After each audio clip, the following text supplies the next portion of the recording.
Magical beast island के अंदर घूम रहा था। उसके मास्टर उसे बताते हैं कि यहाँ पर्पल स्पिरिचुअल क्रिस्टल मौजूद है। ये क्रिस्टल बहुत ज्यादा खास है और इसकी मदद से तुम अपनी कल्टिवेटिंग स्पीड को बहुत ज्यादा बढ़ा सकते हो। इसको ढूंढने के लिए लाखों लोग यहाँ आ चुके हैं, लेकिन वो यहाँ से कभी जिंदा वापस नहीं गए हैं, इसलिए अब तुम्हें यहाँ संभल कर रहना होगा। वहीं जियान के पीछे कुछ मॉन्स्टर्स पड़ जाते हैं जो उसको मारना चाहते थे। जियान उन सब से बचकर इधर उधर भागता है और अपने मास्टर से मदद मांगता है, लेकिन उसके मास्टर उसे अपने आप इस प्रॉब्लम से बचने को कहते हैं। अब मॉन्स्टर जियान के सामने आ जाते हैं और जियान पहले तो उससे लड़ने की कोशिश करता है, लेकिन वो मॉन्स्टर बहुत ज्यादा शक्तिशाली था, जिस वजह से जियान के दाव उस पर काम नहीं आते और मॉन्स्टर अब उसे पकड़ लेते हैं और उसे मारने ही वाले होते हैं। तभी उन्हें वहाँ एक भयानक आवाज सुनाई देती है। इस आवाज को सुनकर मॉन्स्टर जियान को छोड़कर वहाँ से भाग जाता है और जियान और उसके मास्टर उस आवाज को देखते हैं तो वो एक लड़की की होती है। वो लड़की विंग्स का यूज करते हुए उड़कर कहीं जा रही थी। जियान उसको देखते ही पसंद करने लगता है। वहीं तभी अब आंधी चलनी शुरू हो जाती है और वहाँ आसमान में एक पर्पल क्रिस्टल लेवल 6 का लायन किंग सामने आता है। लायन किंग के पास पर्पल स्पेशल क्रिस्टल के पास थी और वो पर्पल विंग्स का यूज करते हुए उड़ रहा था। वो लड़की जो उड़ते हुए आ रही थी उसका नाम यूजी है और वो लायन किंग से पर्पल क्रिस्टल मांगती है। लायन किंग कहता है कि मैंने 20 साल लगा दिए हैं पर्पल स्पिरिचुअल क्रिस्टल का एक पार्ट ढूंढने में और तुम्हें लगता है कि मैं तुम्हें ये इतनी आसानी से दे दूंगा। यूजी कहती है कि इसके बदले में मैं तुम्हें और बहुत अच्छे अच्छे खजाने देने को तैयार हूँ। लायन किंग यूजी को देखकर समझ जाता है कि ये बहुत शक्तिशाली योद्धा है और अगर लायन किंग यूजी को मार कर खा लेगा तो लायन किंग की लेवल्स इंक्रीज हो जाएंगी, इसलिए वो यूजी की बात ना सुनकर उससे फाइट करने का डिसाइड करता है, जिससे अब यूजी को भी उस पर अटैक करना पड़ता है। यूजी बहुत ज्यादा हाई लेवल की वॉरियर थी और सबसे ज्यादा शक्तिशाली थी। उसका लेवल 2 हैंग है और वही लायन किंग भी बहुत शक्तिशाली वॉरियर था और उसके पास तो पर्पल क्रिस्टल भी था, जिस वजह से उसकी शक्तियाँ और ज्यादा इंक्रीज हो रही थी। मास्टर और जियान उन दोनों की बातें और उन दोनों की फाइट देख रहे होते हैं। यूजी और लायन किंग अपनी अपनी पावर्स का यूज करते हुए टॉर्नेडो क्रिएट करते हैं और एक दूसरे को फंसाने लगते हैं और बहुत खतरनाक युद्ध होने लगता है। उन दोनों में से कोई पीछे हटने का नाम नहीं ले रहा था। अब लायन किंग को बहुत गुस्सा आ जाता है क्योंकि यूजी को नहीं हरा पा रहा था, इसलिए अब लायन किंग पर्पल क्रिस्टल की पास का यूज करते हुए आसपास की एनर्जी कलेक्ट करके सील टेक्निक का यूज करता है और यूजी पर एनर्जी बॉल फेंकता है, जिससे यूजी अब बहुत ज्यादा घायल हो जाती है। लायन किंग को यही मौका सही लगता है और वो तुरंत उसको मारने दौड़ता है, लेकिन यूजी अब जल्दी से विंड अटैक का यूज करती है और वहाँ से अपनी जान बचाकर भागने में कामयाब हो जाती है। वहीं अब जियान और उसके मास्टर को राहत मिलती है क्योंकि यूजी की जान बच गई थी। वो अब नीचे झरने के पास जाते हैं और अब वहाँ उन्हें यूजी बेहोश मिलती है। जियान उसको देखकर थोड़ा शर्माता है, लेकिन फिर वो उसे उठाकर एक गुफा में ले जाता है जहाँ वो उसके घाव पर दवाई लगाने की कोशिश करने लगता है, लेकिन तभी यूजी की आँख खुलती है और जियान शर्म के मारे पीछे हट जाता है और उसे दवाई देता है। यूजी अभी इस हालत में नहीं थी कि वो खुद दवाई लगा सके, इसलिए वो जियान से खुद को दवाई लगाने को कहती है, इसलिए जियान उसके घाव पर दवाई लगाता है और वो सिचुएशन काफी रोमांटिक एंगल ले लेती है। वहीं अब लायन किंग अपने सभी आदमियों यानी जो उसके वफादार जानवर थे उनसे उस लड़की को ढूंढने को कहता है और सभी उस लड़की की खोज करना शुरू कर देते हैं। उस लड़की से लायन किंग को बहुत ज्यादा फायदा होने वाला था। वहीं अब जियान बाहर आता है और उसके मास्टर कहते हैं कि ये लड़की तुम्हारे गोल में बाधा बन सकती है, लेकिन जियान अभी उसे ऐसी हालत में छोड़ भी नहीं सकता था। अब जियान वापस यूजी के पास जाता है और वो दोनों अब आपस में बात करते हैं। यूजी पूछती है कि तुम्हारी लेवल बहुत कम है, फिर भी तुमने मैजिकल बीस्ट माउंटेन में कदम रखने की कैसे सोची, ऐसा रिस्क क्यों लिया आखिर? जिस पर जियान कहता है कि उसके पास और कोई चारा नहीं था। वो दोनों अब एक साथ खाना खाते हैं और खाना खाते वक्त जियान पूछता है कि सही हो जाने के बाद तुम फिर से लायन किंग के साथ लड़ने का सोच रहे हो क्या? जिस पर यूजी कहती है कि उसके पास और कोई चारा नहीं है। जियान अब उसकी मदद करने का प्रॉमिस करता है। वो दोनों बात ही कर रहे होते हैं कि तभी वहाँ उन्हें मॉन्स्टर के आने की आवाज सुनाई देती है। जियान को समझ नहीं आता कि मॉन्स्टर्स ने हमें इस गुफा में आके ढूंढ कैसे लिया, जिस पर अब यूजी उसे बताती है कि वो बाहर नदी किनारे नहाने गई थी, यानी यूजी की वजह से मॉन्स्टर्स ने ये गुफा ढूंढ निकाली है। अब जियान सीधे बाहर जाकर मॉन्स्टर्स का सामना करता है। उन सबको मार तो देता है, लेकिन खुद बहुत ज्यादा घायल हो जाता है और गुफा के अंदर आता है। यूजी उसकी खराब हालत को देखकर अब उसका इलाज करती है और जियान सही हो जाता है और अब उसको आराम करने का कहे वो खुद खाना बनाने जाती है और खाना बनाने के बाद जियान को खिलाती है। वो खाना बहुत बुरा बना था, लेकिन जियान फिर भी उसे खाता है। वो जब उसको खाता है तो उसमें एक अलग सा स्वाद आता है और वो तुरंत उसे थूकने की कोशिश करता है और यूजी से पूछता है कि तुमने कौन से मसाले डाले थे इसमें। यूजी उसे एक शाई दिखाती है जो असल में जियान की थी। ये दवाई सेक्सुअल डिजायर्स को इंक्रीज करने की दवाई थी। यूजी ये सुनकर बहुत गुस्से में आ जाती है और कहती है कि ऐसी दवाई तुम्हारे पास क्या कर रही है। वो गुस्से में आकर अब गुफा से बाहर जाने लगती है। जियान यूजी का हाथ पकड़कर उसे रोकने की कोशिश करता है और इसी बीच यूजी जियान के गले लग जाती है। यूजी अब जियान से अट्रैक्ट हो जाती है और उन दोनों के बीच में अब किस भी हो जाती है। यूजी अभी भी बीमार थी क्योंकि अभी भी उसके घाव भरे नहीं थे, इसलिए वो थोड़ी बेहोश सी हो जाती है। जियान पर दवाई का असर होने लगता है और यूजी के साथ किस से भी नेक्स्ट लेवल पर जाने की कोशिश करता है, लेकिन तभी वो अपने आप को कंट्रोल में करता है और तुरंत गुफा से दूर चला जाता है और पानी में जाकर अपने ऊपर कंट्रोल लाने की कोशिश करने लगता है। वहीं अब बहुत सारे मॉन्स्टर्स भी वहाँ जाते हैं और जियान पर हमला करने लगते हैं। वो गुफा के अंदर भी यूजी को मारने जाते हैं, लेकिन यूजी एक ही बार में उनको हटाते हुए गुफा के बाहर आती है। जियान भी वहाँ आता है और जियान को देखते ही यूजी जियान के गले पर तलवार रखकर कहती है कि जो कुछ भी हुआ वो सिर्फ एक गलती थी। अगर तुमने बाहर किसी को भी हमारे बीच की ये बात बताई तो तुम मार दिए जाओगे। वहीं अब तुरंत वहाँ पर लायन किंग भी आ जाता है और यूजी अब आसमान में जाकर लायन किंग से लड़ने लगती है। और अब इस दौरान जब तक यूजी लायन किंग से लड़ रही होती है, जियान और भी पर्पल स्पिरिचुअल क्रिस्टल ढूंढने के लिए पहाड़ी के नीचे चला जाता है। वो पर्पल क्रिस्टल्स को ढूंढकर यूजी को देना चाहता था ताकि यूजी की स्ट्रेंथ बढ़ सके। वहीं नीचे वो एक गुफा में पहुंच जाता है और एक व्हाइट कलर के क्रिस्टल को निकालता है और फिर यूजी से अपनी की हुई कॉन्वर्सेशन को याद करता है। और यहाँ से पता चलता है कि जब जियान ने ये कहा था कि मैं तुम्हारा दोस्त हूँ और तुम्हारी मदद करूंगा, तब यूजी ने ये प्लान बनाया था कि वो लायन किंग से लड़ेगी और उसे डिस्ट्रैक्ट करेगी। और इस बीच जियान पहाड़ी के नीचे गुफा के अंदर घुसकर क्रिस्टल को ढूंढेगा। वहाँ की हवा गर्म होगी जिस वजह से जियान को इस वाइस क्रिस्टल की मदद चाहिए होगी। वो गेट के बाहर खड़ा था और उसे पर्पल क्रिस्टल मिल जाता है। मास्टर उसे बताते हैं कि जब मैं जिंदा था तब मैंने भी ऐसी केव्स को ढूंढने की कोशिश की, लेकिन मुझे वो कभी नहीं मिल पाए। ये पर्पल क्रिस्टल बहुत ज्यादा कीमती है, इसको लेने के बाद तुम्हारी लेवल्स बहुत जल्दी जल्दी बढ़ा करेंगी। अब वहाँ उसकी रखवाली एक लायन नेस्ट कर रही थी और उसका ध्यान भटकाने के लिए जियान वहाँ एक गैस को छोड़ता है और उसमें पेट खराब करने वाली दवाई भी डाल देता है, जिस वजह से उस शेरनी का पेट खराब हो जाता है और वहाँ से वो भाग जाती है। जियान अब सीधे पर्पल क्रिस्टल की ओरिजिन तक जाने की कोशिश करता है, लेकिन उसको छूते ही वो पीछे जाकर गिरता है। वो समझ जाता है कि ये ऐसे नहीं खुलेगा। वो व्हाइट क्रिस्टल को इधर उधर ले जाकर देखता है और एक बॉक्स के ऊपर ले जाने पर व्हाइट क्रिस्टल ग्लो करने लगता है और उस बॉक्स को खोलने पर उसे एक और क्रिस्टल मिलता है। वो उस क्रिस्टल को यूज करते हुए पर्पल क्रिस्टल की ओरिजिन को खोलता है और अपने बोतल को आगे कर देता है और क्रिस्टल लिक्विड फॉर्म में निकल कर उसकी बोतल में गिर जाती है। थोड़ा सा क्रिस्टल नीचे जमीन पर भी फैल जाता है। जियान उस फैले हुए क्रिस्टल को जीप से चढ़कर वहाँ से भागने लगता है। अब एक लायन जियान को देख लेता है और वो तुरंत उसके पीछे उसे मारने दौड़ता है। जियान उससे बचकर फुल स्पीड में भागता है और ये नोटिस करता है कि वो नॉर्मल से कहीं ज्यादा तेज स्पीड में भाग पा रहा है। असल में थोड़ा सा क्रिस्टल जो उसने चाटा था वो असर करने लगता है। हालांकि इससे उसकी हालत भी खराब होने लगती है क्योंकि एकदम उसके पास इतनी ज्यादा एनर्जी आ गई थी। वही लायन तभी उसके पीछे से उस पर वार करता है और जियान इस बार पर्पल क्रिस्टल की पावर का यूज करते हुए वॉर में उस लायन को मार देता है और अब वहाँ से बाहर निकलने लगता है। बाहर निकलते ही पर्पल क्रिस्टल की वजह से उसकी हालत पूरी तरह से खराब हो जाती है और वो वहीं बेहोश हो जाता है। लेकिन तभी वो यूजी के साथ बिताए हुए पल याद करता है। एक बोतल की पर्पल क्रिस्टल को अंदर अंदर एब्जॉर्ब करते पर्पल विंग्स क्रिएट करता है और तुरंत यूजी के पास जाकर लायन किंग पर हमला कर देता है और फिर नीचे आकर फिर से बेहोश हो जाता है। अब यूजी सीधे बेहोश हुए जियान के पास जाती है और उसकी पर्पल क्रिस्टल की पास को लेती है और सभी मॉन्स्टर्स को मार डालती है और जियान को एक सेफ प्लेस पर ले आती है। यूजी भी जियान को पसंद करने लगती थी, लेकिन यूजी की दुनिया और जियान की दुनिया एकदम अलग थी, जिस वजह से यूजी को उसको वहीं छोड़कर जाना पड़ता है।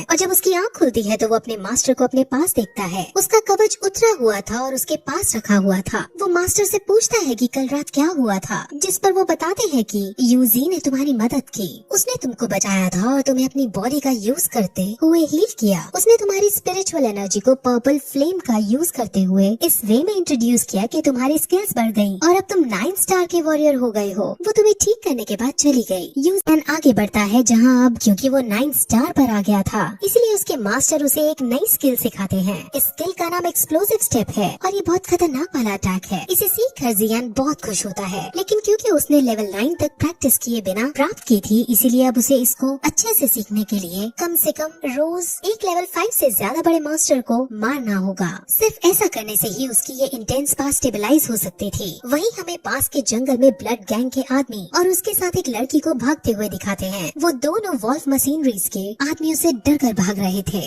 वो आदमी उस लड़की का शिकार करना चाहते थे, लेकिन अब वो और ज्यादा नहीं भाग सकती थी, इसलिए थकान के मारे वो वहीं रुक जाती है। लेकिन अब वही जियान उसके सामने आता है और ब्लड गैंग का वो आदमी उसे खतरा जान उसे यहाँ से जाने के लिए कहता है, लेकिन जियान उनकी मदद करना चाहता था। अब वहाँ वॉल्फ मशीनरीज के आदमी भी हैं और उनमें उनको लीड करता हुआ गैनमो भी वहाँ आता है। जियान एक्सप्लोसिव स्टेप का यूज करते हुए उन सब से लड़ने लगता है और बड़ी आसानी से उन सबको मारकर गैनमो के पास जाता है। वो उसको मारने ही वाला होता है कि तभी गैनमो कहता है कि मैं जियान की कंडीशन के बारे में जानता हूँ। अब जियान रुक जाता है, जिस पर गैनमो कहता है कि जियान इस वक्त लॉर्ड याओ के घर में है। असल में मूशे ने ये खबर फैला दी है कि जियान पॉइजनस एक्सपर्ट है और उसके पास पॉइजनस बुक ऑफ 7 कलर्स है, जिसे सब हासिल करना चाहते हैं। यानी अब सब जियान के पीछे पड़ने वाले हैं और उसकी जान को खतरा है। जियान ये सब सोच ही रहा होता है कि तभी गैनमो को वहाँ से उठने का मौका मिल जाता है और वो तुरंत लिंगर को पकड़ने उसके पीछे दौड़ता है। जियान अब इस बार रहम ना करते हुए अपनी तलवार से गैनमो को मार डालता है और अब वो जी जियान के पास जाने का डिसाइड करता है। वहीं जियान रात में ट्रैवल करते हुए जी जियान के पास पहुंच जाता है। जी जियान उसको देखकर बहुत खुश होती है। जियान उसको अपने साथ भगा कर ले जाना चाहता था, लेकिन अगर वो ऐसा करता तो मूशे विलेज उसको तंग करने लगता है और मुझे यहाँ आने के लिए ब्लैकमेल करने लगता, इसलिए वो ऐसा नहीं करती। उन दोनों के बीच में हमें थोड़ा रोमांटिक एंगल भी दिखाते हैं। जी जियान को चाय पिलाती है, जिसके बाद जब वो बातें करने ही वाले होते हैं कि तभी वहाँ लॉर्ड याओ आ जाते हैं और वो पहचान जाते हैं कि ये जियान है। असल में लॉर्ड याओ अच्छा आदमी नहीं था और वो पॉइजनस बुक ऑफ 7 कलर्स प्राप्त करना चाहता था। वही लॉर्ड याओ के साथ उसके आदमी भी थे, जिनमें से एक मूशे का गुप्तचर था।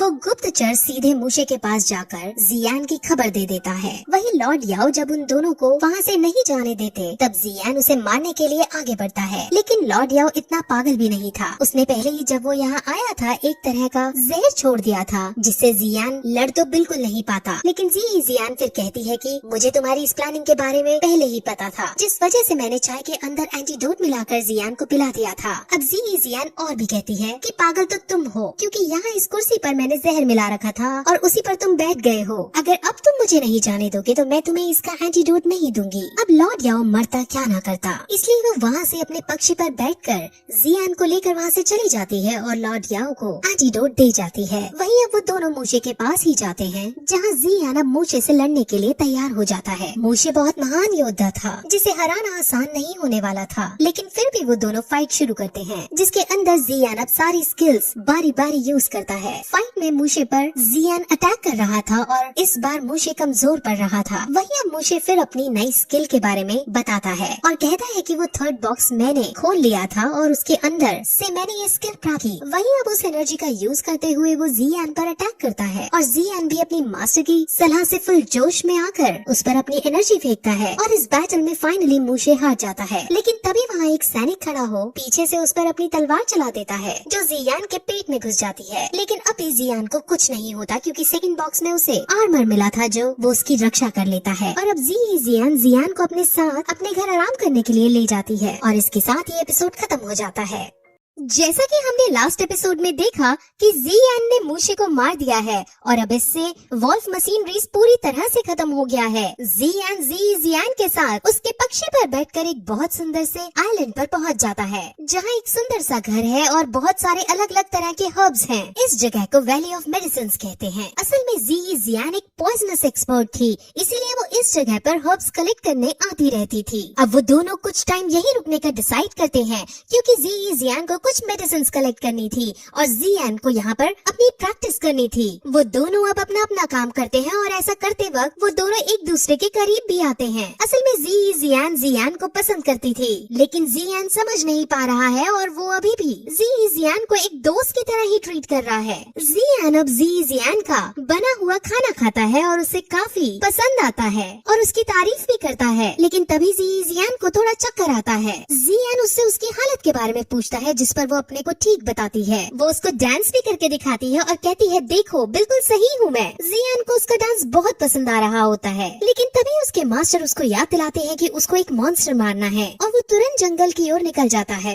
जैसा कि पिछले सीजन में बताया था कि उसको अपनी पावर्स को स्टेबलाइज करने के लिए रोज एक मॉन्स्टर का शिकार करना होगा, इसीलिए अब वो सेकंड लेवल का फ्रोजन बीस्ट मॉन्स्टर ढूंढने लगता है। वहीं दूसरी तरफ हमें फिर से लिंगर को दिखाते हैं, जो अपने डैड के साथ थी और उन पर एक मॉन्स्टर ने अटैक कर दिया था। लेकिन तभी लिंगर की मॉम वहाँ आती है और अपनी शानदार फाइटिंग स्किल से उस मॉन्स्टर को मार गिराती है। लेकिन अभी उनकी दिक्कत समाप्त नहीं हुई थी, क्योंकि एक और मॉन्स्टर जो लेवल 2 का फ्रोजन बीस्ट मॉन्स्टर है, वो उन पर अटैक करने के लिए आ गया। अब वो उस मॉन्स्टर को नहीं मार सकते थे, लेकिन तभी वहाँ जियान आता है और अपनी पर्पल फ्लेम का यूज करते हुए मॉन्स्टर को एक ही झटके में मार डालता है। पर्पल फ्लेम वही पावर है जो उसे यूजी से मिली थी। अब जियान ने एक बार फिर से लिंगर की मदद की थी और इससे लिंगर परिवार को बहुत खुशी होती है। जियान मॉन्स्टर की खोपड़ी खोलकर उसके अंदर का कोर चेक करता है, लेकिन उसे कोर नहीं मिलता। उसे लेवल 2 का आइस कोर चाहिए था। अब लिंगर की मॉम, जिनका नाम क्वीन ये है, अपनी जान बचाने के बदले में उसे अपना लॉकेट तोड़कर देती है और उस लॉकेट के अंदर लेवल 2 का आइस कोर है। जियान बहुत खुश होता है और उसे लेकर जियान के पास वापस चला जाता है।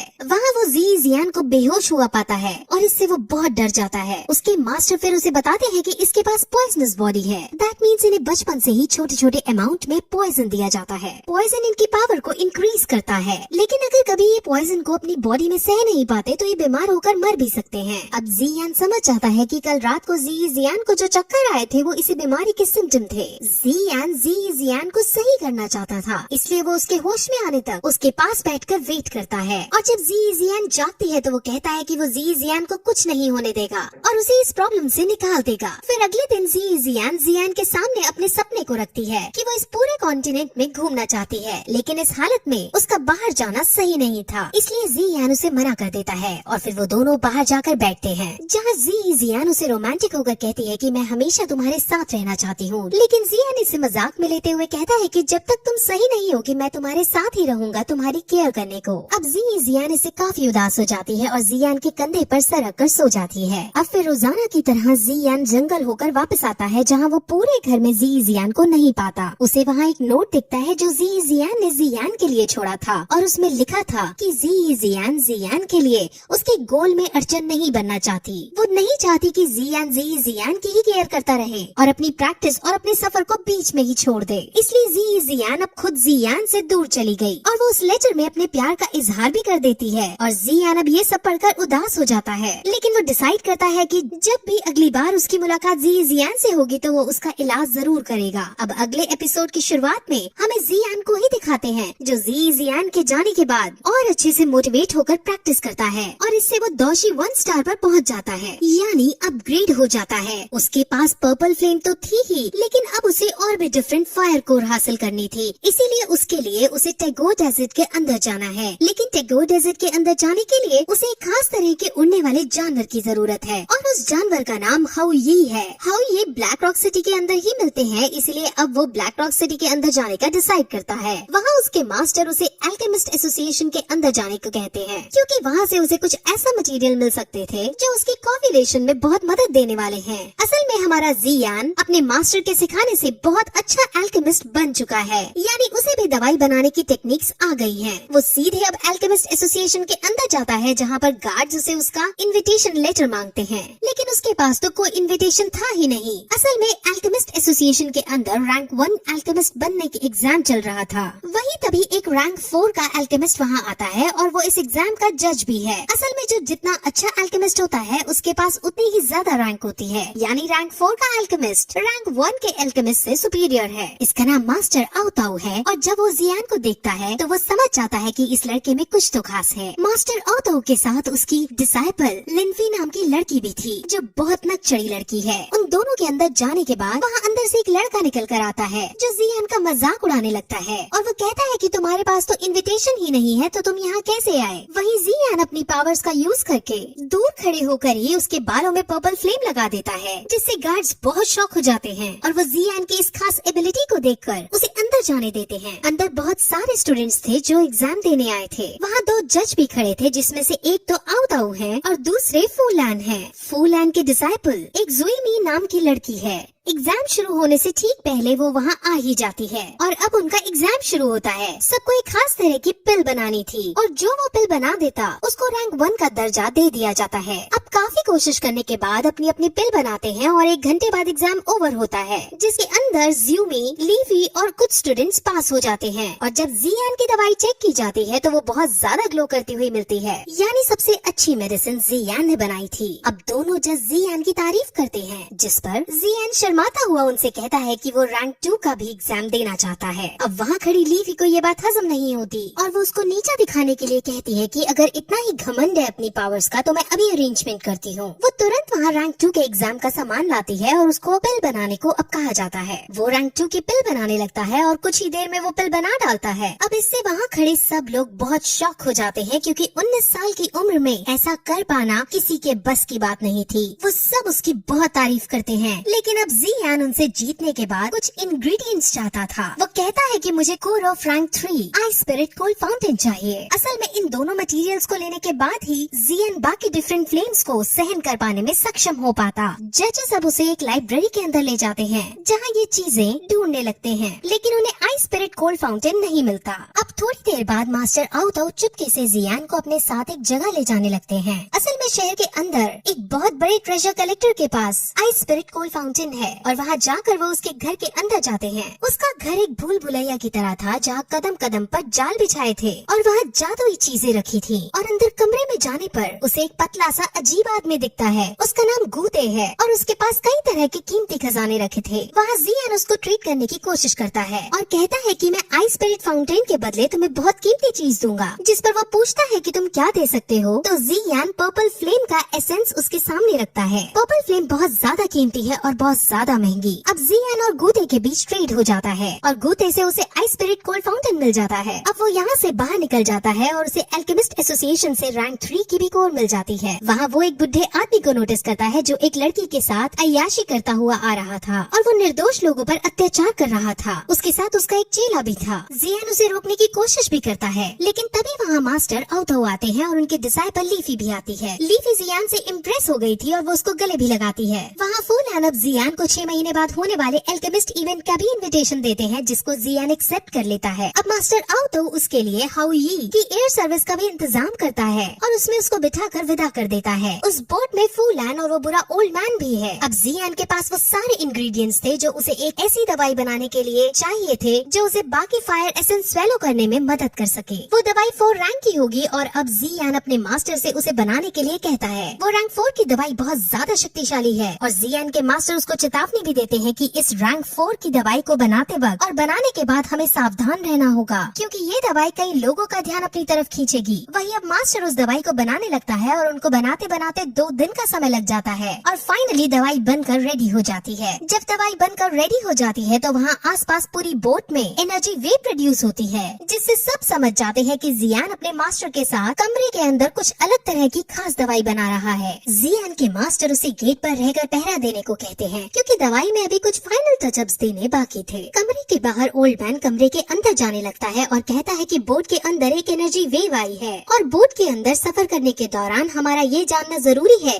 कि तुम कुछ ऐसा तो नहीं कर रहे जिससे बोट क्रैश हो सके। फूलैन भी दवाई को पाना चाहता था, इसलिए वो भी इविल ओल्ड मैन का साथ देता है। जियान उनको अंदर नहीं जाने देता और उनमें फाइट होने लगती है। जियान उन सभी पर भारी पड़ने लगता है और इसी बीच ओल्ड मास्टर को किसी तरह मौका मिल जाता है और वो तुरंत कमरे के अंदर पहुंच जाता है, लेकिन मास्टर उससे उस दवाई का यूज करते हुए दूर से ही उठा देते हैं और उसे मार डालते हैं। वो इतनी बुरी तरह से मारा जाता है कि उसकी लाश भी डिसइंटीग्रेट हो जाती है। जियान समझ जाता है कि रैंक 4 की इस दवाई में कितनी ताकत है। वही फूलैन एक चाल रचता है। वो खुद पहले अपने चेले को जियान को मारने के लिए भेजता है, लेकिन जैसे ही चेला उसके पास जाता है वैसे ही वो खुद चेले को मार देता है और ये साबित करता है कि वो जियान के साथ है, उसका दोस्त है। लेकिन जियान के मास्टर को उसने जितना बेवकूफ समझा वो उतने थे नहीं। वो कहते हैं कि पानी में डूबते बिच्छू को बचाते वक्त वो हमें ही बाद में डस लेता है। फूलैन भी समझ जाता है कि उसका बचना यहाँ पॉसिबल नहीं है, इसलिए वो तुरंत वहाँ बॉम्ब ब्लास्ट कर देता है, जिससे वो बोट नीचे गिर जाती है। लेकिन अब फाइनली वो टैगोर डेजर्ट पर आकर गिरते हैं, जहाँ कई तरह के खतरनाक जानवर मौजूद थे। वो रात को वहीं सोने का डिसाइड करते हैं, जहाँ जियान को सपने के अंदर यूजी दिखते हैं। वो यूजी को देख बहुत खुश होता है और उसके पीछे पीछे जाता है, लेकिन वहाँ वो असल में नालैन थी। नालैन तुरंत अपने खंजर से उसको चाकू मार देती है और तभी उसकी आँख खुलती है। वो अपने मास्टर को ये सपना बताता है और उसके मास्टर समझ जाते हैं कि जियान 3 साल बाद होने वाले मैच के लिए डर रहा है। वो उसे मोटिवेट करते हैं और खुद पर विश्वास करने को कहते हैं। वो अगले दिन डेजर्ट के ट्रैवल अंदर करता है, जहाँ उसे एक शॉप मिलती है। वो शॉप एक मैप बनाने वाले की थी और जियान उस शॉप के अंदर मैप का एक छोटा सा टुकड़ा देखता है। उस मैप के अंदर एक खास तरह की फ्लेम की लोकेशन थी। उस फ्लेम का नाम प्यूरिफाइंग लॉकस डेमन फ्लेम है और अब इसे जियान लेना चाहता है। उसे उस मैप के फ्रेगमेंट का पूरा हिस्सा नहीं मिल पाता, इसलिए वो शॉपकीपर से कहता है कि इसका पूरा हिस्सा मुझे चाहिए, लेकिन वो ओल्ड शॉपकीपर साफ मना कर देता है कि उसके पास फुल मैप नहीं है। ओल्ड शॉपकीपर उसको इस छोटे फ्रेगमेंट को भी वहीं रखने को कहता है, क्योंकि वो इसे नहीं बेचना चाहता था। जियान कहता है कि मैं इसके हाई प्राइस दूंगा, लेकिन ओल्ड मैन फिर भी मना कर देता है और कहता है कि ये फ्रैगमेंट बेचने के लिए नहीं है और इसे चुराने का भी तुम सोचना मत। अब जियान कहता है कि तुम अगर मुझे नहीं दोगे तो मुझे चुराना ही पड़ेगा, जिस पर ओल्ड शॉपकीपर काफी गुस्से में आ जाता है और वो तुरंत अपनी पावर से पहले एग्जिट गेट बंद करता है और जियान पर अटैक करने की पोजीशन में आ जाता है। जैसा कि लास्ट एपिसोड में हमने देखा कि जियान डेजर्ट के अंदर उस मैप सेलर के पास आया था और वहाँ का माहौल गर्म बन गया था। मास्टर जियान को बताते हैं कि ये ओल्ड मैन बहुत शक्तिशाली इंसान है, ये लेवल्स में तुमसे 2 गुना ज्यादा शक्तिशाली है और इसे हराना तुम्हारे बस की बात नहीं। ओल्ड मैन उसे वापस जाने को कहता है, लेकिन जियान बिना मैप का फ्रैगमेंट लिए नहीं जा सकता था, इसलिए अब उन दोनों में फाइट होने लगती है। जियान बहुत बुरी तरह से हारने लगा है क्योंकि ओल्ड मैन आइस स्कूप्स बनाकर उस पर अटैक कर रहा था। जियान बहुत कोशिश करता है लेकिन हमेशा हारता ही जाता है। ओल्ड मैन उसकी कोशिश को देखकर बहुत खुश होते हैं, लेकिन अब वो और ज्यादा नहीं लड़ना चाहते थे, इसलिए जियान जब उस पर अपनी तलवार फेंककर अटैक करता है तो ओल्ड मैन उसकी तलवार को रोककर उस पर ही फुल स्पीड में फेंका है। अब जियान मरने ही वाला था, लेकिन तभी वो पर्पल विंग्स को निकालता है और आसमान में उड़ जाता है, जिससे उसकी जान बच जाती है। ओल्ड मैन उसके पर्पल विंग्स को देखकर बहुत चौंक जाता है क्योंकि ऐसा खजाना किसी किसी के पास ही होता है। वो समझ जाता है कि इस जियान के अंदर कुछ तो खास है। जियान अब ओल्ड मैन की ताकत को अच्छे से समझ लेता है और अपने मास्टर से बात करता है। जियान अपने मास्टर की मदद लेकर उनकी व्हाइट फ्लेम का यूज करते हुए ओल्ड मैन पर अटैक करता है और अब इस बार जियान ओल्ड मास्टर के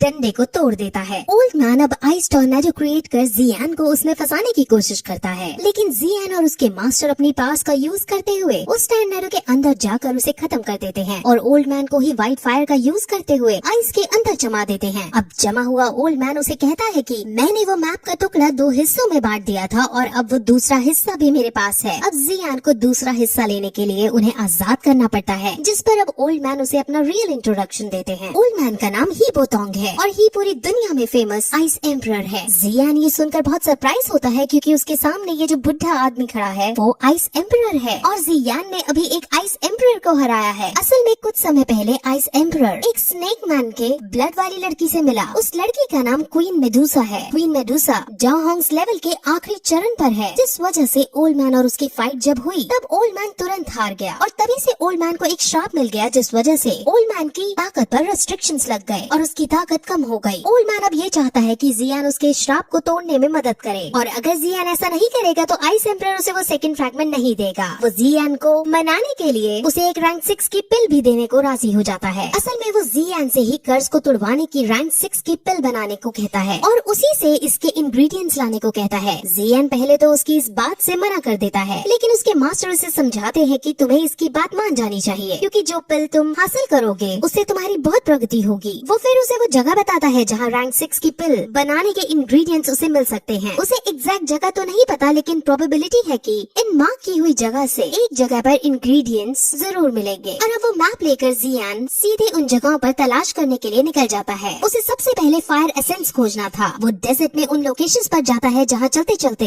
ढूंढते ढूंढते उसे 2 दिन बीत जाते हैं, लेकिन उसे वहाँ कुछ नहीं मिलता। जियान थोड़ा डिमोटिवेट हो जाता है, लेकिन उसके मास्टर उसे धीरज रख अपनी प्रैक्टिस कंटिन्यू करने को कहते हैं क्योंकि इस गर्मी से भरे डेजर्ट में वो अपनी पर्पल फायर को स्ट्रॉन्ग कर सकता था। वही तभी एक आदमी जो किसी से डर कर भाग रहा था वो गिर जाता है। जियान उसे पीने के लिए पानी देता है और जाने लगता है। वो आदमी कहता है कि हमारे ग्रुप पर सैंड मर्सिनरीज ने हमला किया है, प्लीज तुम हमें बचा लो। जियान जल्दी में था इसलिए वो मना करके आगे बढ़ने लगता है, लेकिन तभी वो आदमी कहता है कि अगर तुमने हमें बचाया तो मैनली स्टील मशीनरीज तुम्हें बहुत सारा इनाम देंगे। अब जियान मैनली स्टील मशीनरीज नाम सुनकर थोड़ा शॉक होता है और उससे पूछता है कि मैनली स्टील मशीनरीज के लीडर का नाम क्या है, जिस पर वो आदमी उसे अपने लीडर का नाम जी टिंग और जी ली बताता है। ये दोनों जियान के बड़े और छोटे भाई थे जो यहाँ अपने अलग मशीनरीज बनाकर रहते थे। जियान अब उस आदमी के साथ उसके ग्रुप के पास जाता है। वहाँ सैंड मशीनरीज के आदमी ने मैनली स्टील मशीनरीज के आदमियों को पकड़ रखा था और सैंड मशीनरीज उनको मारने के लिए उन पर एक डेडली पॉइजन वाला जानवर छोड़ देती है, लेकिन तभी जियान वहाँ आकर उस जानवर को मार अपने आदमियों को छुड़वा लेता है और वहाँ से अब वापस मैनली स्टील मशीनरीज में आने लगता है। वहाँ पहुँचकर वो एक शॉपकीपर को देखता है जो एक वर्कर लड़की से बदतमीजी से बात कर रहा था। उस लड़की ने शॉपकीपर का एक गोल्ड कॉइन का जार तोड़ दिया था, लेकिन जियान उस शॉपकीपर को बहुत से गोल्ड कॉइन देकर लड़की को छुड़वा लेता है। उस लड़की का नाम कॉन्ग लिंग है और वो स्नेक मैन के ब्लड वाली लड़की है। स्नेक मैन के ब्लड वाले बच्चे जनरली 2 साल की उम्र से पहले मर जाते हैं, लेकिन ये भाग्यवश जिंदा रही। लेकिन आसपास के लोग इसे एक्सेप्ट नहीं कर रहे हैं और उसे डेमन के नाम से बुलाते हैं। ये बहुत सीधी लड़की है और इसी वजह से सब इसे सर्वेंट की तरह ट्रीट करते हैं। अब जियान अंदर जाता है जहाँ उसके भाई जो दोनों लीडर्स है वो आकर मिलते हैं। वो अपने भाई जियान को मिलकर बहुत ज्यादा खुश होते हैं क्योंकि वो जियान से बहुत सालों बाद मिल रहे थे। वहाँ उनके पास कुंग लिंग भी खड़ी थी और वो तीनों ही अब उसे अपनी लाइफ को खुलकर जीने को कहते हैं क्योंकि वो भी बाकियों की तरह है। कुंग लिंग बहुत खुश होती है। जियान के वो दोनों भाई उसकी एकदम से बड़ी तरक्की को विग बहुत खुश होते हैं और बहुत सी बातें करते हैं। जियान अब उन्हें 3 ईयर कॉन्ट्रैक्ट के बारे में बताता है और कहता है कि उसके यहाँ आने का उद्देश्य फायर एसेंस को हासिल करना है और मेरे पास ये मैप जिसमें उनकी लोकेशन मार्क्ड है और अब मुझे वहाँ जाना होगा इसे ढूंढने के लिए और मैं आपसे रिक्वेस्ट करता हूँ कि आप भी मेरी इसमें मदद करें। वो दोनों भाई जियान को समझाते हैं कि उसे ना यान से लड़ने की कोई जरूरत नहीं और ना ही इतनी हार्ड ट्रेनिंग करने की जरूरत है। वो यहाँ शांति से रह सकता है लेकिन जियान नहीं मानता और तभी जियान का छोटा वाला भाई जियान पर ही हमला कर देता है और उसे पीटने लगता है। जियान अपनी स्किल्स का यूज करते हुए उससे लड़ने लगता है और अब दोनों बाहर आकर अपने अपने तरीके से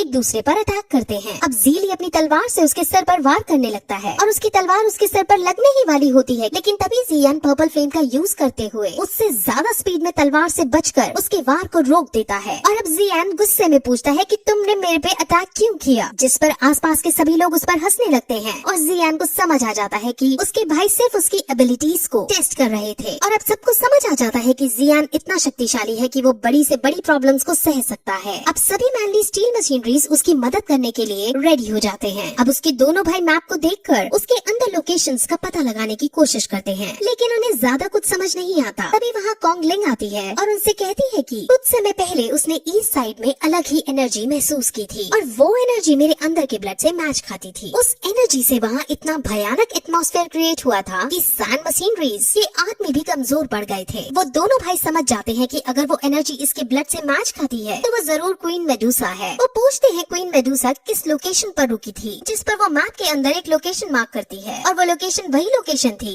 जो आइस एम्परर ने मार्क की थी। इसलिए अब वो सारी सेना वहीं जाने का डिसाइड करती है। वहीं अब सैंड मशीनरीज के आदमी अपने बॉस को जियान के बारे में बताते हैं कि कैसे उसने उनकी मदद की और इसलिए अब उनका बॉस मैनली स्टील मशीनरीज पर खुद अटैक करने का डिसाइड करता है। वहीं मैनली स्टील मशीनरीज के साथ जियान उस लोकेशन पर जा रहा होता है जहां उसके आदमी उसे ये बताते हैं कि हैम्पर सैंड मशीनरीज का हमला हो सकता है। सैंड मशीनरीज बहुत ताकतवर मशीनरीज हैं जिससे हमें बचकर रहना होगा। अब वो उस लोकेशन पर पहुंच जाते हैं लेकिन वहाँ दूर दूर तक सिर्फ बंजर जमीन थी। जियान समझ जाता है कि फायर एसेंस तक पहुंचने का रास्ता कहीं छुपा हुआ है, इसलिए अब सभी लोग उस रास्ते को ढूंढने लगते हैं। वहीं लंबे टाइम तक ढूंढने के बाद शाम को उन्हें जमीन के नीचे एक गुप्त रास्ता मिल जाता है। वहाँ वो सभी बहुत खुश होते हैं लेकिन तभी वहाँ सैंड मशीनरीज भी आ पहुँचते हैं। सैंड मशीनरीज को देखकर ज़ीली को बहुत गुस्सा आता है और वो तुरंत अपनी तेज स्पीड का परिचय देते हुए सैंड मशीनरीज के बॉस के पास पहुंचकर उस पर अटैक करने लगता है लेकिन सैंड मशीनरीज का बॉस बहुत ज्यादा शक्तिशाली था और वो उसके अटैक से बचते हुए ज़ीली को दूर फेंक डालता है। अब जियान को बहुत गुस्सा आता है और वो अपनी तलवार को उठा सीधे सैंड मशीनरीज के उस आदमी के पास जाता है जो बॉस के कान भरा करता था। वो उस आदमी के पास पलक झपकते ही पहुंच जाता है और उस आदमी को टच करते हुए उसके प्राण निकल जाते हैं। अब सैंड मशीनरीज समझ जाते हैं कि जियान बहुत शक्तिशाली योद्धा है और इससे पंगे लेने का मतलब है अपनी मौत को बुलावा देना, इसलिए वो जियान से डर कर अपने पैर पीछे कर लेता है। जियान और उसके लोग अब उस गुप्त रास्ते से नीचे चले जाते हैं। वहाँ अंदर लावा था और उसके दूसरी तरफ लैंड थी। उन्हें समझ नहीं आता कि वो लावा को पार करके आगे कैसे बढ़े, लेकिन तभी जियान उसके अंदर कूद जाता है। सब काफी डर जाते हैं लेकिन जियान एकदम अपनी पर्पल विंग्स का यूज करते हुए उड़ जाता है और दूसरी तरफ जाने लगता है। उसके दोनों भाई अपने भाई की इस एबिलिटी को देखकर बहुत सरप्राइज होते हैं। वहाँ उड़ते वक्त जियान के पीछे एक लावा मॉन्स्टर पड़ जाता है और जियान एक्सप्लोसिव स्टेप्स का यूज करते हुए उससे बचने की कोशिश करता है। वो मॉन्स्टर पर काउंटर अटैक करता है और मॉन्स्टर समझ जाता है कि वो जियान से नहीं जीत पाएगा, इसलिए मॉन्स्टर अब तुरंत जियान के भाइयों को मारने उनकी तरफ बढ़ता है। मॉन्स्टर उसके भाइयों की तरफ पहुंचता है लेकिन तभी क्विंगली सामने आती है और उसके अंदर से कुछ एनर्जी निकलती है जो सीधे मॉन्स्टर को लगती है और मॉन्स्टर के माथे पर एक साइन बन जाता है और मॉन्स्टर चुपचाप लावा के अंदर वापस चला जाता है। जियान भी वापस आता है और ये सब देखकर बहुत शॉक होता है। क्विंगली फिर कहती है कि फायर एसेंस ढूंढने में वो उनकी मदद करेगी। वो फिर खड़ी होकर उन दोनों लावा मॉन्स्टर को बाहर बुलाती है। वो लावा मॉन्स्टर अब उस पर अटैक नहीं करते और यहाँ से उन सबको भी पता चल जाता है कि इस लड़की के पास 2 बेटल स्नेक्स की प्यूपल है। ये सिर्फ स्नेक्स मैन्स और ह्यूमंस के वंशज के पास ही हो सकते हैं। क्विंगली ने इसका ही यूज करते हुए उनकी कॉन्शियसनेस अपने अंदर कनेक्ट कर ली है जिससे वो उसकी बात मानने लगे हैं। क्विंगली अब उन मॉन्स्टर से बात करके पता लगा लेती है कि फायर एसेंस लावा के अंदर मौजूद है। अब जियान और ज्यादा देर ना करते हुए